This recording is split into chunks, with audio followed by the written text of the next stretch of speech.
They say weddings bring families together. Mine tore ours apart. I'm James, 34, a litigation partner at a mid-sized Manhattan firm. By most standards, I've made it. Corner office, Central Park brownstone, Italian suits tailored to hide 1,000 cuts I never let anyone see. Today, I stood in the back row of my younger brother Nathan's wedding, smiling through my teeth while swallowing resentment like communion wine.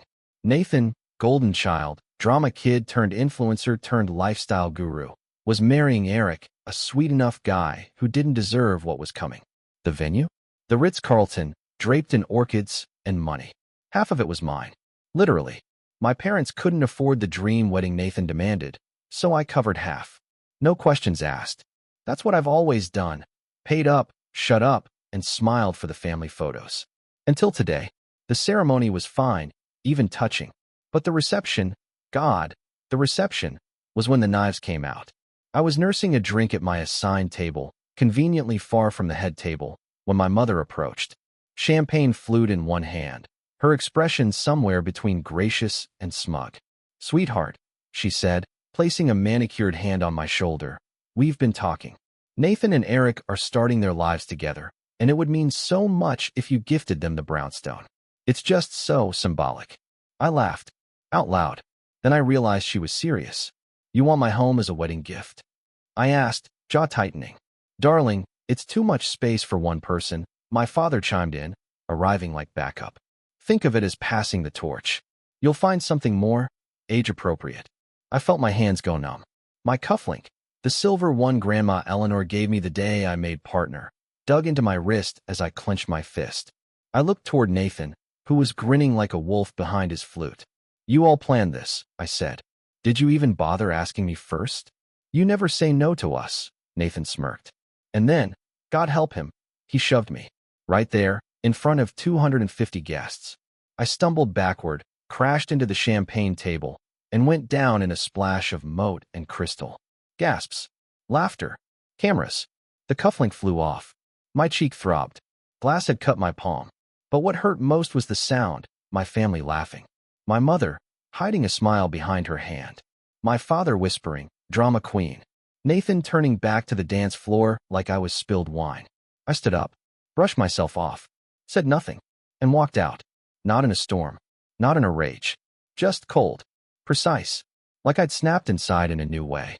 I picked up the broken cufflink, slipped it into my pocket, and let the doors close behind me. They'd finally done it. They broke something they couldn't fix. And I would return the favor. Perfectly, ruthlessly, and by the book that I sat in silence in my study, still wearing my damp tuxedo shirt, the scent of champagne and humiliation clinging to me like rot. The cufflink, Grandma Eleanor's, lay in 2 pieces on my desk. I couldn't bring myself to touch it. Instead, I just stared at it, heart beating slow and quiet, like something had died inside me and was waiting to be buried. The worst part wasn't Nathan's shove. It wasn't even the laughter. It was the look in my parents' eyes, their indifference. Like I was furniture. Like I was expected to keep absorbing damage so they could keep living in their delusion of a perfect, glittering family. I grabbed my phone and called Riley. He picked up on the second ring.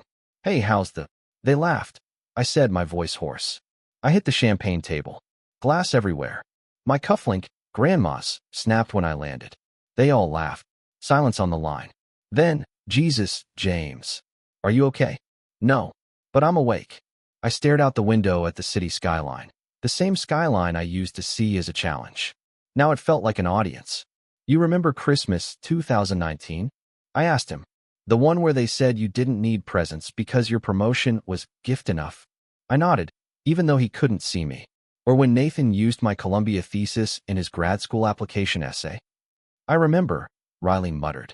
"How about when Mom cashed in my college savings for Nathan's European finding himself trip?" That silence again. I wasn't listing grievances. I was building a case. My mind, always sharp in the courtroom, had turned inward. Years of manipulation, coercion disguised as family duty. I thought I'd escaped it by becoming successful. Turns out, I just became their most profitable asset. "I'm done," I said flatly. Done with what? Being their foundation. Their wallet. Their scapegoat. Their doormat. Riley exhaled. "What are you thinking?" I turned toward the fireplace, cold and unused in July. My reflection in the glass looked like someone else, someone quieter, deadlier. I'm going to burn it all down, I said. Legally, professionally, publicly. That's not you, he said, though there was no conviction in his voice. It is now. They wanted to play games with my life, my home, my legacy? Fine. But they underestimated what happens when a man with nothing left to lose also happens to be a lawyer who knows exactly where the bodies are buried, because he helped bury them.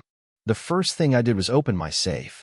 Inside were years' worth of documents, bank transfers, property agreements, signed emails where I covered expenses for my father's failing business, tuition stubs for Nathan's private college that were pulled from my accounts, receipts of a life slowly siphoned.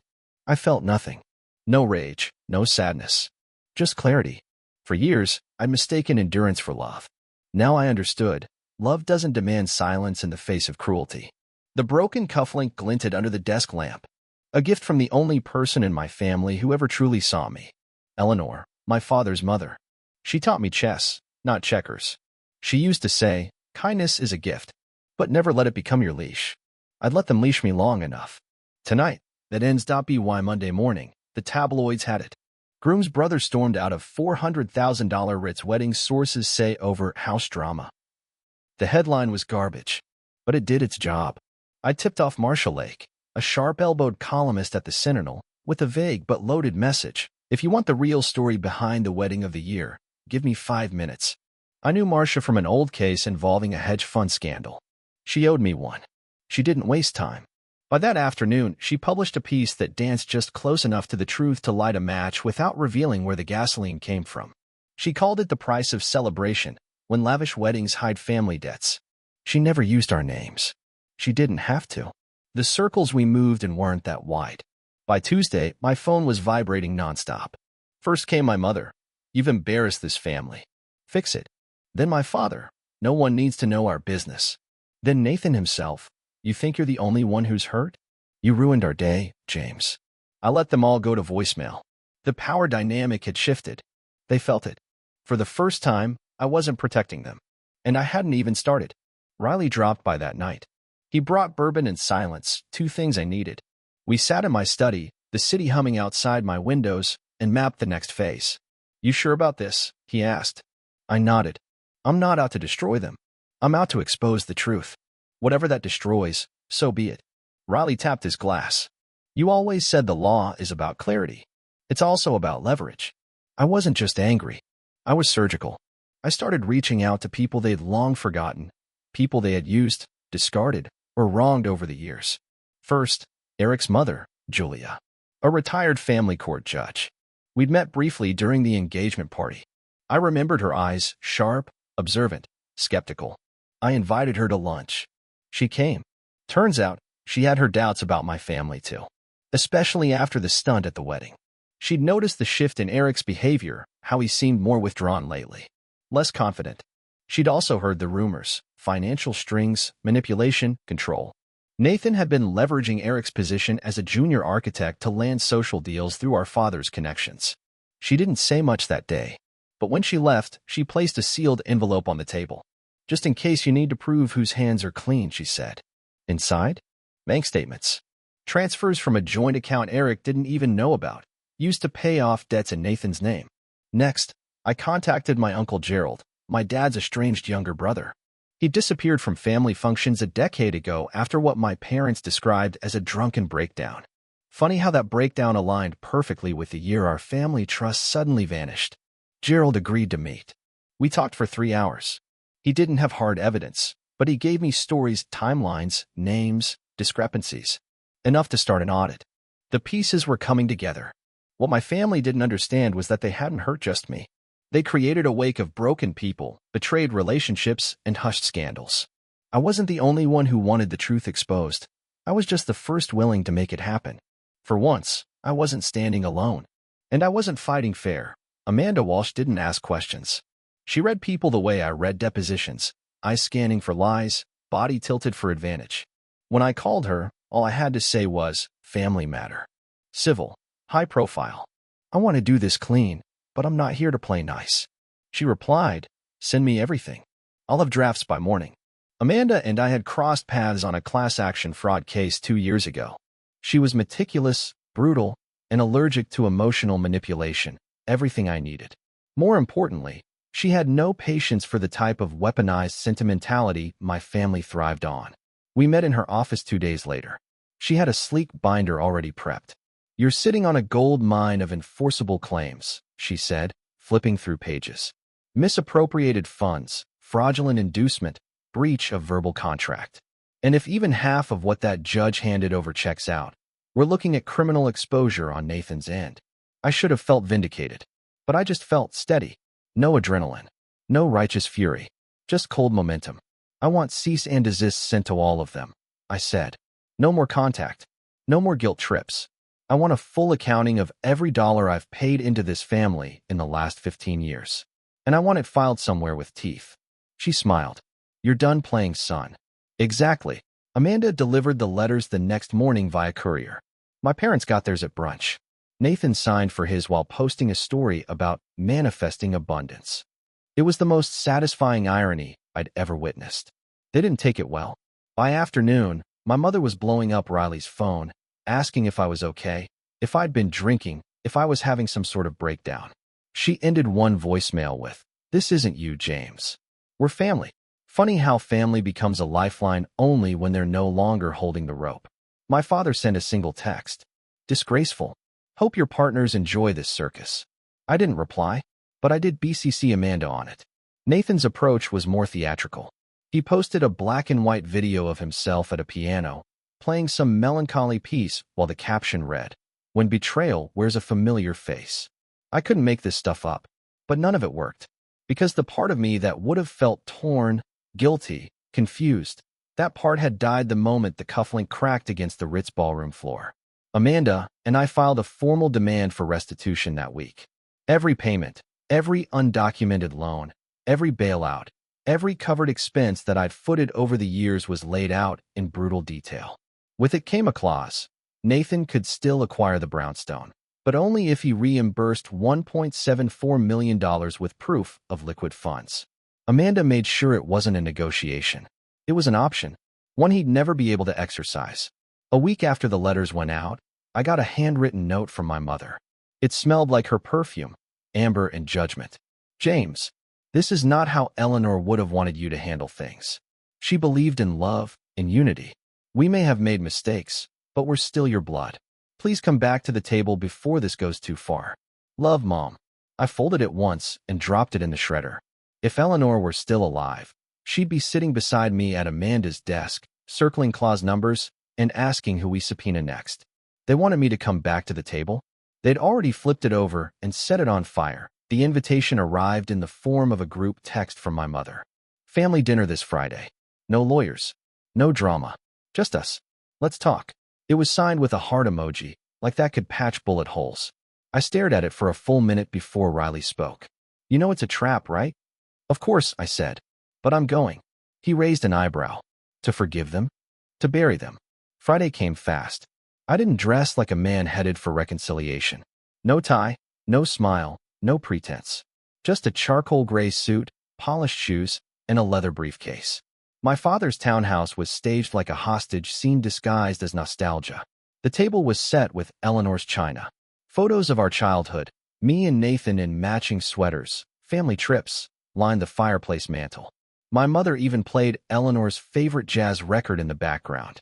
Nathan greeted me with a hug I didn't return. "Let's not drag this out," I said, taking my seat. The others followed, my parents, Nathan, and Eric, who looked like a prisoner blinking at the sun. Then came the pastor. That's when I knew this wasn't a dinner. It was an intervention. "We asked Pastor Don to be here," my mother began, "because we want this conversation to be rooted in love." The pastor smiled. "Sometimes families stray. Sometimes pride creates distance. But reconciliation, true healing, requires humility." I waited. Let them speak. Let the manipulation flow. They invoked scripture. They cited Eleanor's legacy. They reminisced about holidays, about how broken people break each other, and how we all just need grace. Nathan even cried. Real tears, maybe. Hard to tell with him. I let them finish. Then I opened my briefcase. Inside, documents, timelines, bank records, financial audits, notarized affidavits. I passed copies around like communion wafers. What is this? My father asked, already scanning the pages. Truth, I said. Itemized. I pointed at the first sheet, an accounting of every dollar I'd contributed to family expenses since 2010, including exact transfers, categorized by who asked and when. This is exaggerated, my mother sputtered. No, Amanda's voice said, piped in from my phone. It's forensic. Inadmissible. Eric flinched. I turned to him. Did you know Nathan used your social security number to co-sign a line of credit in 2021? Eric went pale. I have the paperwork, I continued, sliding it across the table. And now, so do you. Nathan shot to his feet. This isn't what we agreed. We didn't agree, I interrupted. You demanded. I declined. I leaned forward, calm and final. Nathan, the brownstone can still be yours. All you have to do is pay me $1.74 million with receipts. Silence. Long, heavy, choking silence. My father stared at the table. My mother's lip trembled. Nathan looked like he might scream or cry or both. Pastor Don stood. Perhaps this isn't the place. It's exactly the place, I said. You brought the Bible. I brought the ledger. I stood and repacked my briefcase. Love without accountability is just control with nicer packaging. I'm done being controlled. I looked once more at each of them. None of them could hold my gaze. Next time you want to talk, you'll need to go through Amanda. Then I walked out, cufflinks still cracked in my pocket, but my spine straighter than it had been in years. They thought I was bluffing. That I'd come crawling back once the cold wore off, once the loneliness set in. But I wasn't bluffing. And I wasn't lonely. I was liberated. The silence from my family lasted 5 days. Then the cracks began to show. The first blow landed on Nathan. Eric moved out. A friend of Riley's who worked at a luxury leasing agency told me Eric had come in with a duffel bag and asked for a furnished one-bedroom fast. No wedding ring. No press statements. Just quiet retreat. Word got out quickly. Their marriage, barely a month old, was on ice. Gossip blogs speculated infidelity. Others guessed financial strain. Only a few people knew the truth. Nathan had forged Eric's signature on a joint credit line. One of those people was now Eric. Next came the blow to my father.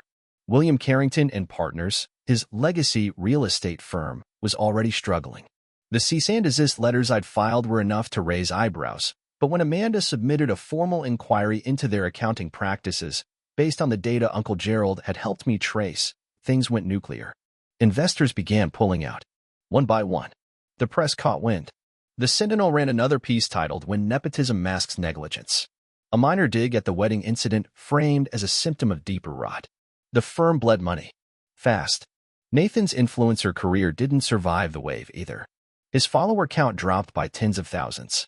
Brands pulled sponsorships after screenshots of his post-wedding piano performance began circulating alongside damning rumors about financial abuse and fraud. He tried to do damage control, posted teary-eyed apologies about family pressure and being misunderstood. But even crocodile tears dry out when the receipts are public. My mother sent one last letter. No envelope this time. Just a typed note, slid under my office door at work. I recognized the stationery. James, you've made your point. We're broken. Is that what you wanted? You could have fixed this. You chose to shame us instead. I hope you sleep well in your silence. Mom. I didn't respond. Because this wasn't about shame. This was about consequences. About saying no to a family that only knew how to say mine. I kept a file on my desk titled Restitution. I didn't plan to pursue further damages, but I wanted the option. And that file served as a reminder of what I'd survived, of who I'd become when I finally stopped bleeding for people who called it love. Riley stopped by with Thai food a few nights later. We ate in silence, jazz humming from my speakers. Eleanor's record. You did it, he said. You actually changed the power dynamic. I looked around.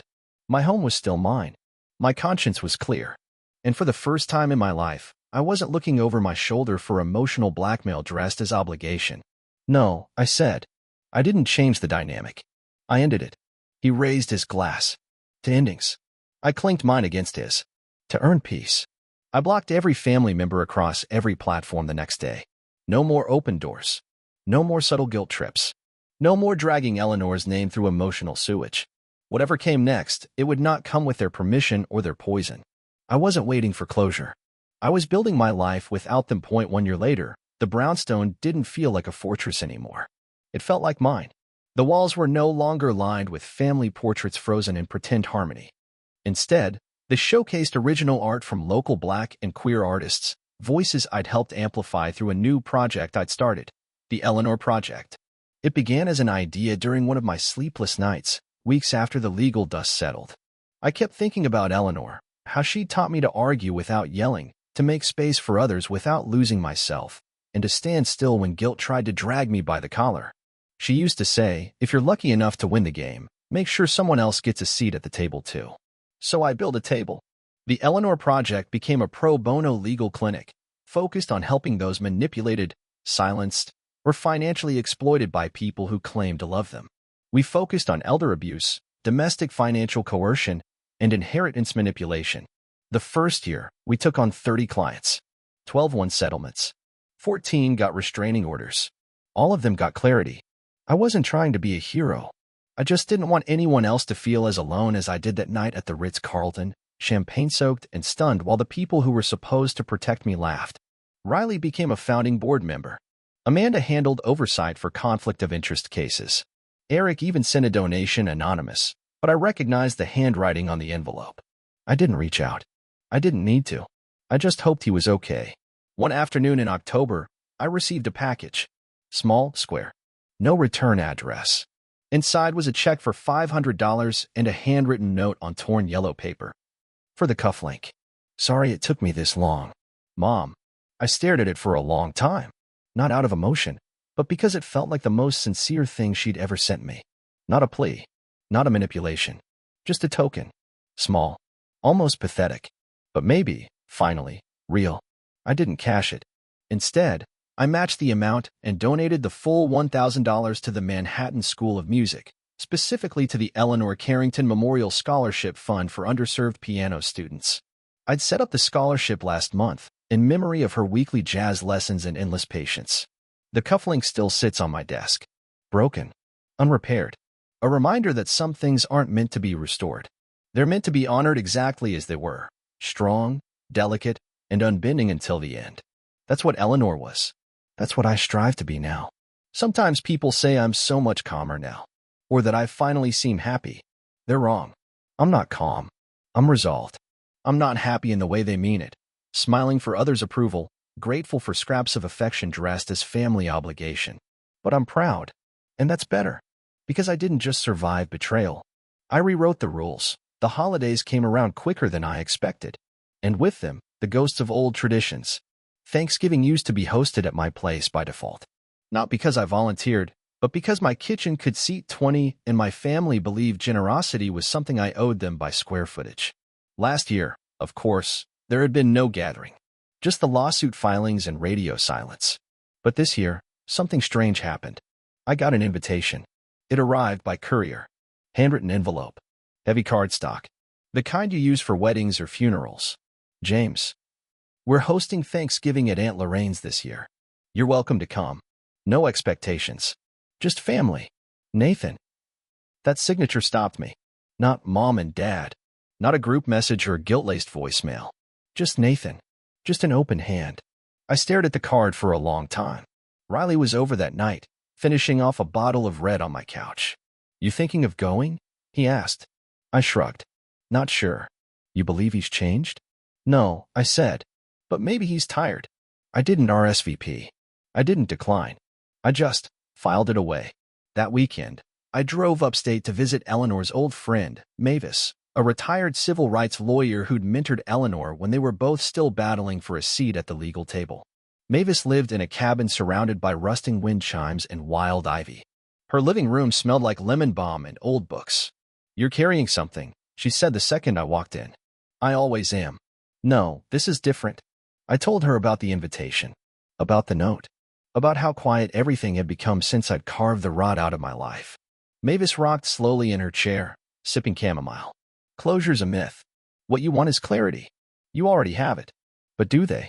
She smiled. That's not your weight. That's theirs. You gave it back. Now stop trying to carry it again. I stayed the night, and when I left in the morning, she handed me a box of Eleanor's old letters. Said she'd been saving them for when I needed them most. I didn't open them right away. Some things deserve their own timing. Back in the city, I walked through Central Park that afternoon. Cold, bright, sharp. I passed by the skating rink, the vendor carts, the place where Eleanor used to sneak me hot cocoa and let me skip church on Sundays. I thought about my mother's note. I thought about the cufflink, the mansion, the table they flipped, the one I rebuilt. Then I pulled out my phone and deleted Nathan's message. Not out of anger. Just acceptance. You don't need to revisit every battlefield to prove you've survived it. Some bridges aren't meant to be crossed again. Some are meant to burn, light the path, and leave warmth in their ashes. I went home. I ordered takeout. I called Riley and invited him over for Thanksgiving. And for the first time in a long, long time, I didn't feel like I was missing something. I felt full. 6 weeks later, a letter arrived from a law office I didn't recognize, Halvorsen and Drake, based out of New Haven. It was thin, single-page, formal. I almost tossed it in with the junk until I saw the subject line. Estate notification, Eleanor Carrington. My chest tightened. Eleanor had passed over a decade ago. Her will had already been settled. Or so I thought. The letter read, Mr. James Carrington. This letter serves to inform you of a supplemental testamentary document pertaining to the estate of the late Eleanor Carrington, discovered during a recent digital archive reorganization at Halvorsen and Drake LLP. You are identified as the primary beneficiary in this supplemental directive. Please contact our office to arrange review and next steps. Respectfully, Diane Marcus, Estate Manager, Halvorsen and Drake. I sat at my desk, frozen. For years, I told myself Eleanor would have left me something if she could have. I had assumed my father, who managed her estate, had either decided otherwise or buried the paperwork. But this was confirmation. I called the firm. They were professional, brisk. Diane Marcus scheduled a virtual meeting within 2 days.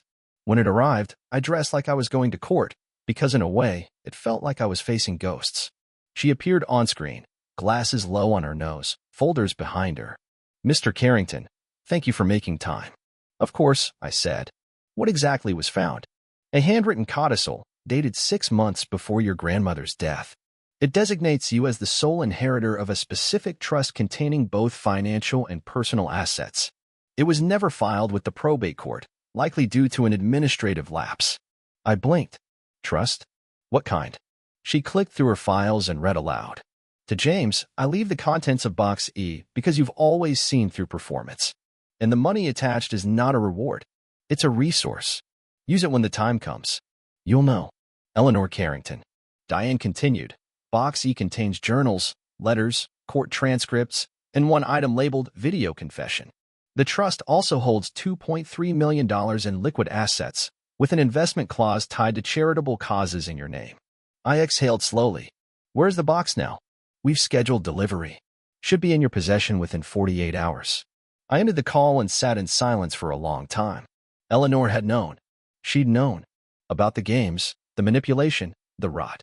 And she hadn't just left me with affection, she'd left me ammunition. Not to destroy, but to understand. To validate every gut instinct I'd buried for years. 2 days later, a courier delivered a black fireproof case with a gold tag etched simply with a cursive E. Inside, journals detailing years of family deception, entries about my father's gaslighting, my mother's subtle emotional extractions, and even Nathan's pattern of quietly rerouting Eleanor's caregivers to cover for his behavior. There were also photos. One of me, age 12, asleep on her couch with a chessboard at my feet. A letter was tucked behind it. If you're reading this, you probably already made the hard choice. I want you to know, I saw it too. And I'm proud of you. B. I wept for the first time since the wedding. Not out of pain. Out of clarity. I waited a week before watching the video. Something about it felt sacred, too intimate to rush, too powerful to consume with the wrong mindset. I kept the flash drive locked in the drawer of Eleanor's old roll-top desk, the one I'd restored myself during lockdown. It still smelled like varnish and lemon oil. When I finally watched it, I made sure to be alone. I lit a single candle, poured a glass of her favorite sherry I'd tracked down from a dusty Brooklyn wine shop, and I played it on my laptop, headphones on, as if entering confession. Eleanor appeared on screen in a soft blue sweater, seated in her sunroom. Light pooled behind her like she was half in shadow, half in memory. She looked older than I remembered, but her eyes, those eyes, still sliced clean through pretense. James, she said, her voice steady, if you're seeing this, I'm gone. And I'm guessing something finally snapped. She smiled. Not a sad smile, and I told you so smile. I wanted to say this in person, but you were always so careful not to ask questions that might make people uncomfortable. That's what they trained you to be. Polished. Polite. Easy to praise, easier to control. She sighed and leaned in closer. I never trusted your parents. Not since your father took over the family accounts. I saw how they used your kindness, your sense of duty. I saw what they did to your Uncle Gerald, how they painted him unstable when he threatened to expose the trust mismanagement. I tried to warn you, but you weren't ready then. My throat went dry. I kept records, she continued. Letters, files, moments I knew would mean more one day than they did in real time. Not because I wanted revenge, but because I wanted you to have what I never did, clarity, and power to choose your own path. She looked down for a long moment, then back up. You have to stop forgiving people just because you understand them. Understanding isn't permission. That line hit me like a blade. I left you the trust not because I thought you needed money. You're brilliant. You were always going to thrive. I left it because I knew the day would come when truth would be too slippery to grip with bare hands. The documents are your gloves. Use them wisely. She reached out, as if to touch the camera lens. And no matter what they say about loyalty or legacy, remember this. You don't owe anyone your peace. You've earned it. The video ended in silence. No fade-out. No music. Just her face frozen in time. I sat there long after the screen went black, headphones still on, heart beating so loud it felt like someone knocking from the inside. That night, I reopened the Eleanor Project's files. I added a new program, the Truth Vault, a secure digital repository for clients to submit documentation of financial or emotional coercion, especially from within families. It would include resources for survivors of intrafamily fraud and inheritance manipulation, modeled directly after the evidence Eleanor preserved for me. I didn't start the project to punish my past. I built it to protect someone else's future. 2 days later, Amanda texted me. Saw the Sentinel's profile on Eleanor Project? Well played. Also, your father's firm filed for Chapter 11. I didn't celebrate. I didn't mourn. I just closed my laptop, finished my coffee, and went for a walk. Some victories aren't loud. They're silent. Steady. Certain. Like justice finally arriving on time, the more I distanced myself from the Carrington name, the more it became a topic for everyone else. At first, there were whispers. Then articles. Then a podcast episode. The Fall of a Family Empire aired mid-January, hosted by an investigative journalist I vaguely remembered from law school. I hadn't given them anything, but the information was out there now, half from the documents Marcia had published, half from public records. It was strange, being reduced to a symbol. The quiet brother. The whistleblower. The estranged heir. None of them got it right. None of them really knew what it had cost me. But I let it go. Let the world play with the fragments of my story while I focused on building something whole. The Eleanor Project was growing faster than I'd expected. Donations poured in from people who saw themselves in the margins of our mission, those who'd been taken advantage of by siblings, in-laws, even adult children. We held seminars, legal clinics, quiet interventions behind closed doors. The work anchored me. But some days, I still felt the echo, especially when it was quiet. Riley caught me drifting off one night during dinner. He waved his fork. You thinking about them again? No, I lied. He tilted his head. That letter from your mom's still bothering you. I didn't respond. Because it was true. It wasn't what she said that haunted me. It was what she didn't say. No apology. No admission. Just a veiled accusation that I could have prevented the collapse. Like I lit the match instead of just refusing to burn with them. That weekend, I finally opened one of Eleanor's last journal entries. James asked again today why Nathan got the bigger bedroom. I lied and said it was because he was younger. Truth is, I wanted to protect him from our son. James never needed protecting. Until now. And I fear he won't ask next time. He'll just give. And give. Until he breaks. I hope he learns to stop bleeding for people who feast on guilt. I hope he learns to keep something for himself. I read that line 3 times. It wasn't about forgiveness. It was about survival. The hardest part wasn't letting go of my family. It was letting go of the illusion that they had ever seen me clearly. That anything I gave was ever enough to earn peace. A week later, Nathan emailed me. Subject line, olive branch. The body was just one sentence. Would you meet for coffee? I stared at it. No links. No venom. Just a question. I forwarded it to Amanda. She replied within 5 minutes. Your call. But remember, He's not the only one who knows how to perform remorse. I didn't reply to Nathan. I didn't block him, either. I archived the email, put it in a folder labeled Not Now. There are things that deserve response, and there are things that deserve quiet. It took me 34 years to learn the difference. Spring arrived early in Manhattan, as if the city itself was eager to shed the heaviness of the past year. The trees in Central Park began to bud, and for the first time in a long time, I found myself waking up without the weight of someone else's expectations pressing against my chest. But one morning, I caught my reflection in the mirror and didn't recognize the man staring back. He wasn't angry. He wasn't fragile. But he wasn't free, either. He looked unfinished. The cufflink was still there, resting in a shallow dish beside my watch. The broken halves hadn't moved since the night of the wedding. I hadn't tried to fix it. I wasn't sure if I should. That afternoon, I visited the jeweler Eleanor used to swear by. Small storefront in the West Village. The same place she'd taken me when I turned 21 to pick out my first pair of courtroom shoes. The man behind the counter, Arthur, looked older but not frail. "Ah," he said, inspecting the broken cufflink. "You didn't snap this. Someone hit you hard, didn't they?" I blinked. "How could you tell?" He pointed to the bend.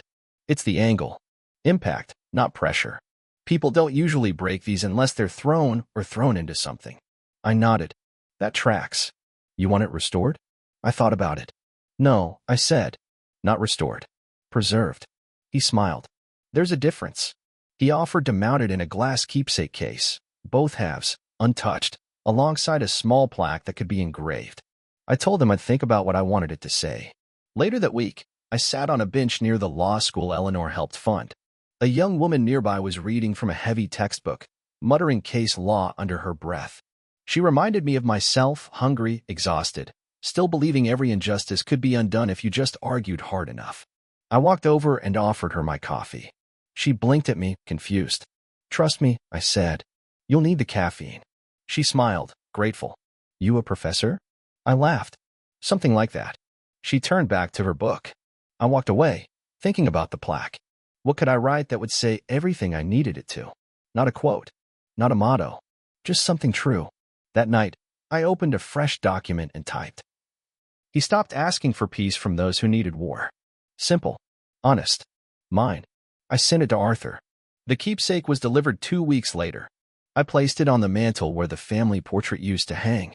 Now, instead of a carefully curated lie in a gold frame, there was truth fractured, quiet, and eternal.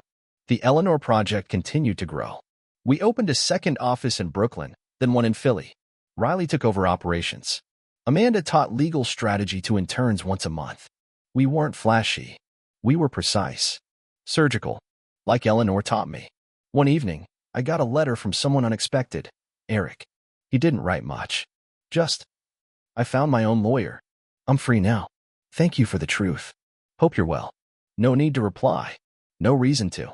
Some ties aren't meant to be restored. Just acknowledged, respected, and released. And that's what I was learning to do now. Not forgive everything. Just let it lie where it fell. I thought peace would feel cleaner.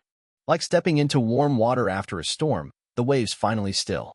But peace, I've learned, is rarely quiet. It comes with static, echoes from the war you walked away from, and the whispers of people who still want your silence more than your presence. The whispers started again after I turned down the alumni award from Columbia Law. It wasn't personal. I just didn't want to stand on a stage pretending my journey had been blessed from the beginning. I didn't want to thank people who didn't know me, or pretend my family name hadn't opened doors before I knew what it meant to lock them behind me.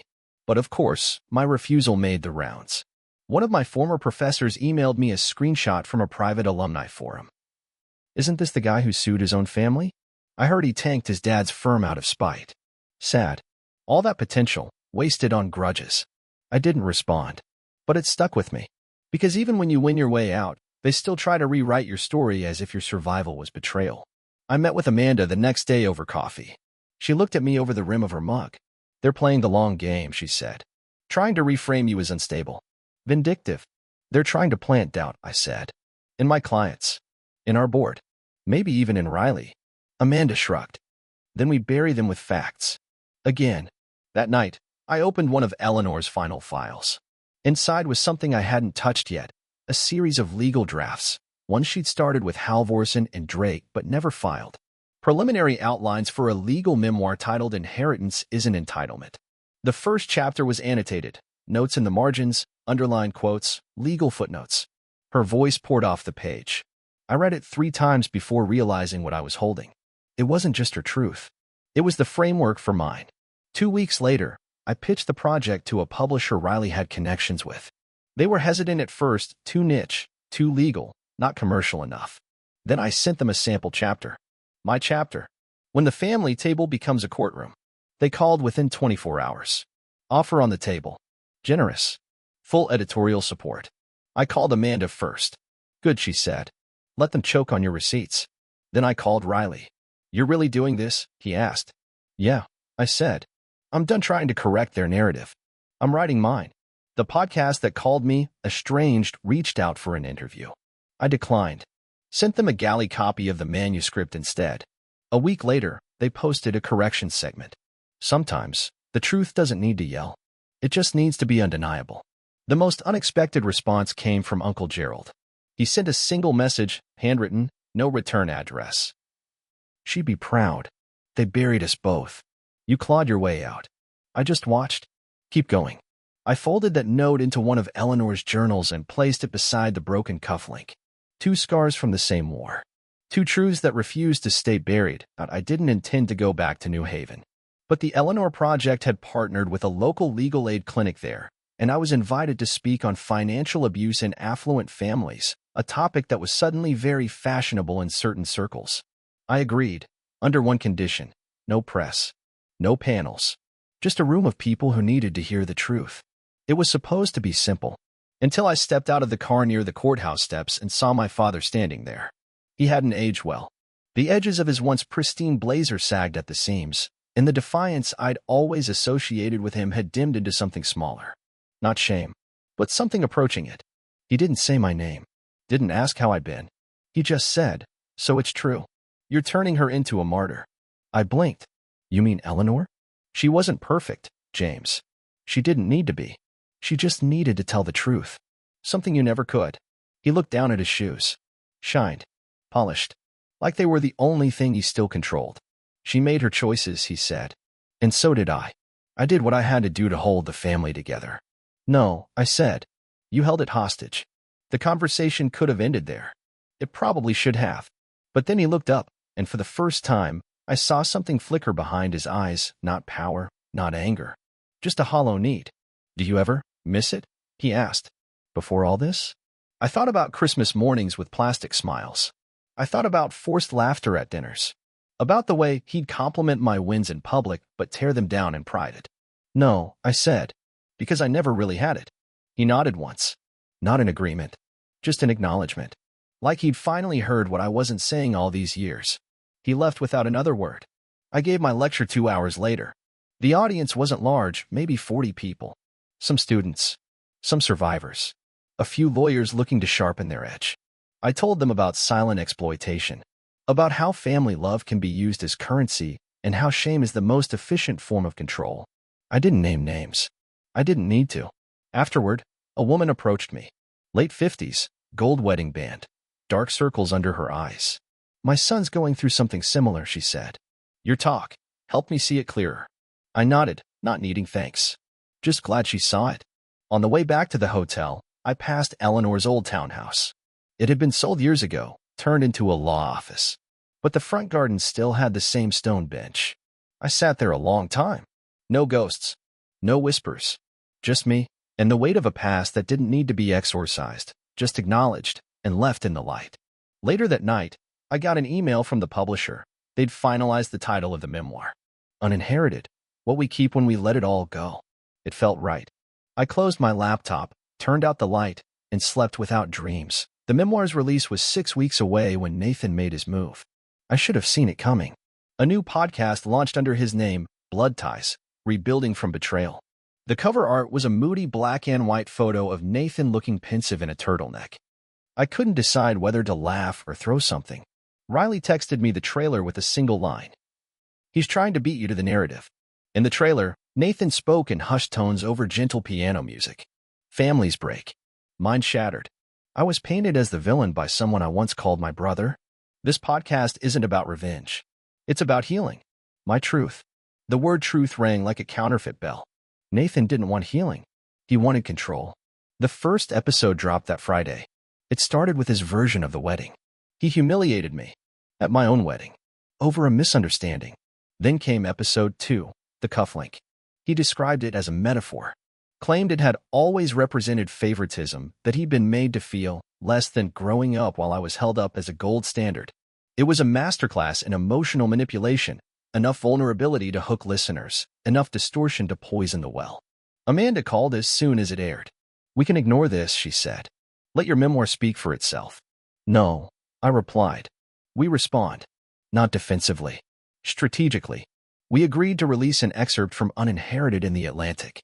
Carefully selected. Calm. Measured. No names, no direct rebuttal. Just the core theme: how family myths protect the abusers and punish the truth-tellers. It went viral in 36 hours. Messages flooded in, some supportive, some hateful, some from people who saw themselves in my story. But none hit harder than a DM from Eric. "I didn't know he'd do this. I never agreed to the podcast. Just so you know, I walked away for a reason. I still stand by that." I didn't reply. I didn't need to. Nathan continued dropping episodes, each more desperate than the last. He started naming names, hinting at Eleanor's alleged mental decline, claiming Gerald fabricated everything out of jealousy. It was reckless, transparent, and it was unraveling fast. The final blow came not from me, but from a quiet lawsuit filed by one of Nathan's former sponsors, a wellness brand that terminated his contract after discovering he'd inflated engagement numbers and misrepresented his credentials. Amanda forwarded the filing to me with a note. "Self-destruction rarely needs interference. Just patience." The podcast stalled after 6 episodes. No finale. No closure. Just silence. I never mentioned it publicly. Never tweeted. Never gave a quote. I didn't need to. The truth had already taken root in quieter, deeper soil. When Uninherited hit shelves, it outsold projections by 40%. It was picked up for academic curriculum in 3 graduate programs and cited in a Harvard Law Review piece on legal ethics and intrafamily conflict. But I didn't measure success in sales. I measured it in the letter I got from a 26-year-old woman in Illinois. "I read your book and finally had the language to walk away from a family that had been controlling me since I was 13. I'm safe now. Thank you." That was the real inheritance. Not silence, but freedom. By summer, the Carrington name no longer carried the weight it used to. William Carrington and Partners had dissolved quietly, its assets auctioned off to cover debt. The office plaque that once bore our family's name now belonged to a dental startup. I passed it once, on the way to a lunch meeting, and didn't feel a thing. But not everyone had let go. A reporter from the New York Times reached out, asking for a feature on Uninherited and the Eleanor Project's expansion. Normally, I would have declined. I didn't need another round of exposure. But something in her approach was different. She wasn't looking for scandal. She wanted to explore systemic patterns, how family wealth is often used as both carrot and leash. We met at a quiet cafe on the Upper West Side. She was sharp, respectful, and came prepared with a stack of notes. "I read the book twice," she said. "But what struck me most wasn't the legal side. It was the emotional math, the way loyalty was weaponized."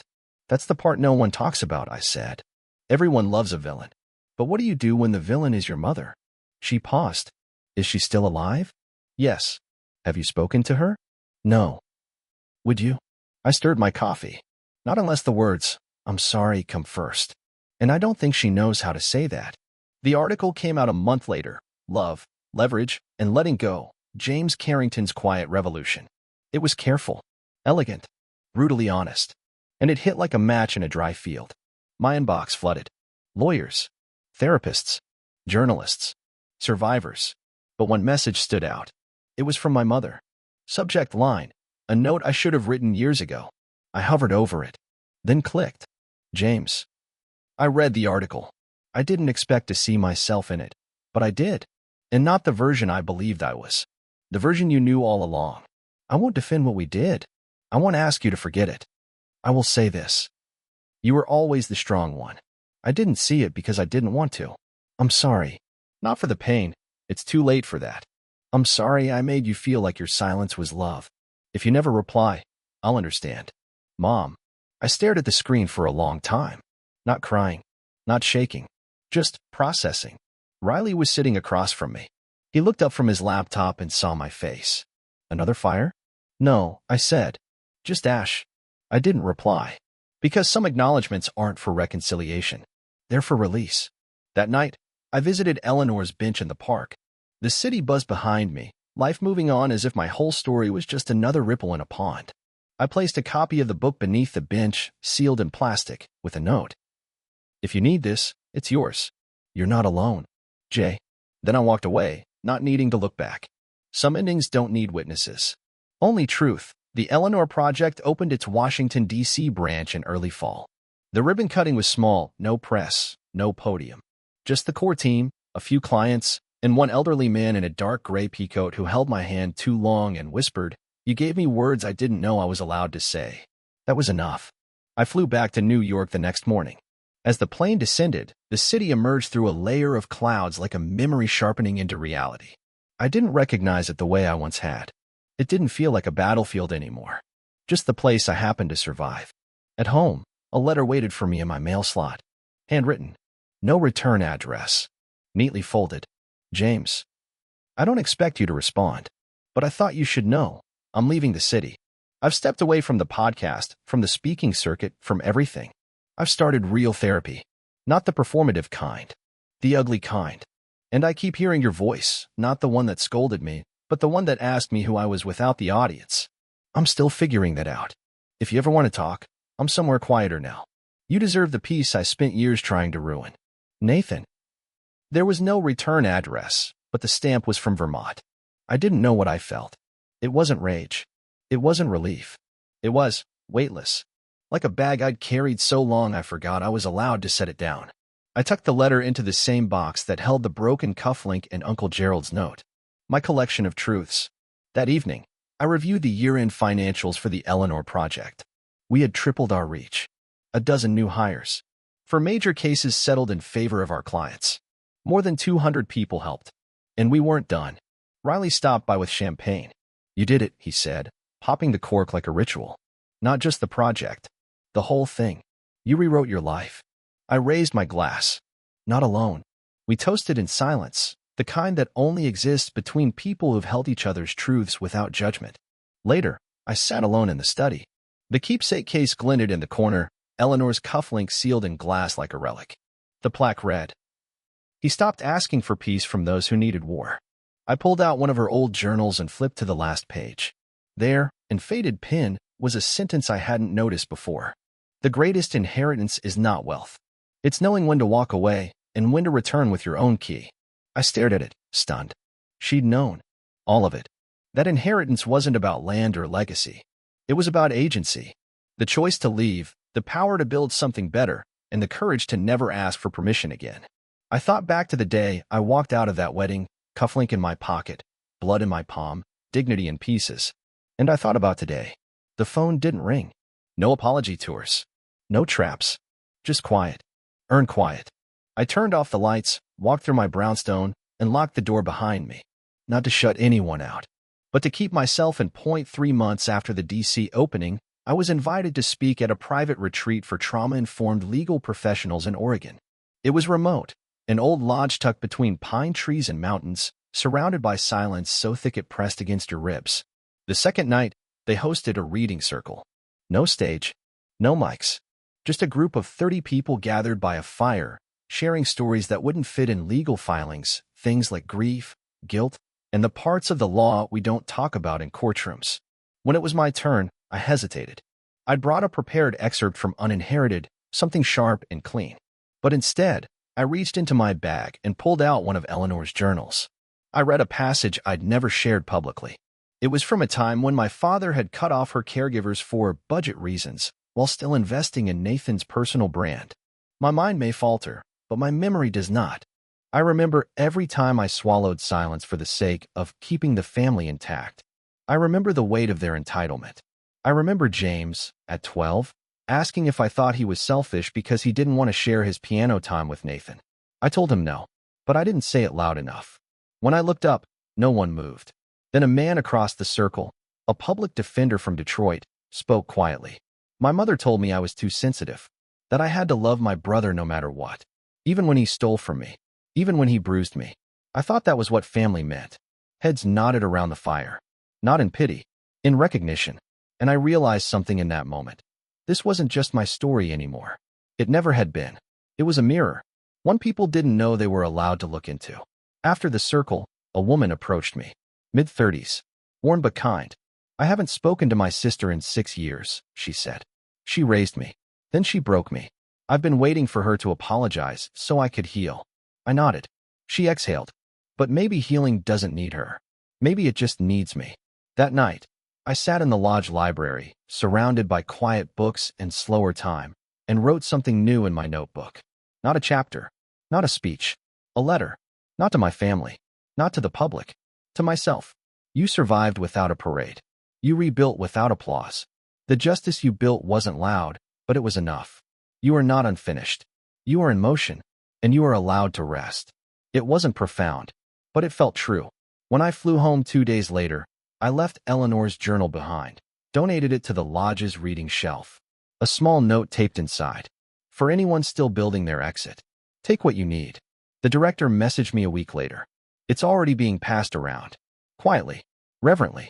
That's when I knew Eleanor's voice wasn't done echoing. And neither was mine. One morning, a year to the day after Uninherited launched, I received a call from a prominent foundation, one I'd quietly admired for years but never approached. They offered me a grant. Not for the Eleanor Project. For something new. Your work has changed how people talk about family and law, the director said. We want to fund a fellowship under your name. One focused on training attorneys in emotional literacy, trauma-informed law, and ethical inheritance litigation. I was speechless. You wouldn't need to teach, she continued. You'd build the framework. Shape the values. We'll handle the logistics. It felt surreal. Like being handed a baton in a race I didn't know I was running. After we hung up, I walked straight to the park. No phone. No earbuds. Just me and the air. I sat on Eleanor's bench. The copy of Uninherited I'd left months ago was gone, but the plastic wrap remained, wedged beneath the slats. Someone had taken it. Good. I closed my eyes and let the offer settle. It wasn't about prestige. It wasn't even about legacy. It was about building a world where someone like me wouldn't have to fight the way I did just to breathe in his own home. Back at the brownstone, I found another envelope waiting. No stamp. No address. Just one word written on the front in my mother's script. Peace. Inside was a photograph. A black and white image of Eleanor in her early years. I'd never seen it before. She stood outside the courthouse where she clerked as one of the only women on staff, clutching a folder to her chest and grinning like she'd just won a bet. On the back, in faded pen, were 5 words. Kept going. Even when alone. I placed the photo beside the broken cufflink. The only 2 relics I'd kept from that life. Later that evening, Riley came by. He noticed the photo, picked it up gently. She looks just like you when you win a case. She always won quietly, I said. Some victories are loud. Others are permanent. I accepted the fellowship the next morning. The first program launches next spring, the Eleanor Carrington Legal Ethics Fellowship. Full ride. Housing stipend. Trauma-informed curriculum. 10 students. 10 new stories. 10 more chances to teach that love doesn't cancel out harm, and truth doesn't need permission. Before bed, I returned to the notebook where I'd been scribbling Eleanor's quotes and my reflections. At the bottom of the page, I wrote, I didn't get the family I deserved, but I became the man I needed. Then I closed it and slept without weight. The day I finally repaired the cufflink, I didn't tell anyone. It wasn't a ceremony. No grand statement. Just me, a jeweler I trusted, and a silent request. Don't make it look new. Just make it whole. He understood. When he handed it back, the seam was still visible, a faint line, just enough to remind me of what it had survived. I tucked it into a velvet pouch and returned it to the dish by my watch. Not to wear, just to keep. That same week, I taught my first workshop for the Eleanor Fellowship cohort. 10 students, 10 different expressions of quiet purpose. I told them the same thing Eleanor once told me. Kindness is power when it's chosen. Weakness when it's expected. They nodded, each absorbing the lesson in their own way. After class, a student approached, a woman in her 40s, returning to law school after escaping an abusive inheritance dispute that nearly ruined her. You probably get this a lot, she said, but your book gave me the language to name what happened to me. No one had ever called it legal abuse before. They just called it family drama. I smiled. It's never just drama, I said. It's architecture. And sometimes, it needs to be torn down. Later, walking through the city, I realized something I hadn't fully allowed myself to feel until that moment.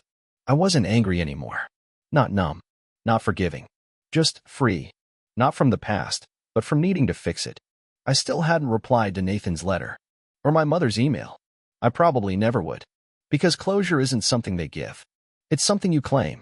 At home, I opened the drawer of my desk where the journals and documents lived. The collection of truths. The map out of a life I'd once thought was the only path available. I pulled out Eleanor's final journal and skimmed the last few pages.